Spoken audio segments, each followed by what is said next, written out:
সুনামগঞ্জবাসীর ঈদ আনন্দ ভেসে গেছে বন্যায়। টানা বৃষ্টি ও উজান থেকে নেমে আসা পাহাড়ি ঢলে আবারও বেড়ে গেছে সবকটি নদীর পানি। এতে ডুবে গেছে রাস্তাঘাট ও বসতবাড়ি। বিচ্ছিন্ন হয়ে পড়েছে জেলা সদরের সাথে তাহিরপুর, দোয়ারাবাজার, শাল্লা ও ছাতক উপজেলার যোগাযোগ। ভোগান্তিতে পড়েছেন লাখো মানুষ। আশ্রয়কেন্দ্রে ঠাঁই নিয়েছে ৩ শতাধিক পরিবার। পানি উন্নয়ন বোর্ড বলছে ২৪ ঘন্টায় সুনামগঞ্জে ৩৬৫ মিলিমিটার বৃষ্টিপাত রেকর্ড হয়েছে।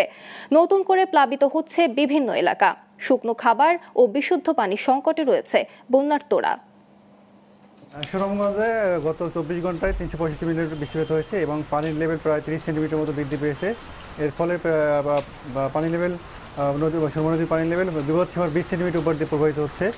মূলত সুনামগঞ্জে অতিমাত্রা বৃষ্টিপাত হওয়ার ফলেই কিন্তু পানিটা বৃদ্ধি পেয়েছে।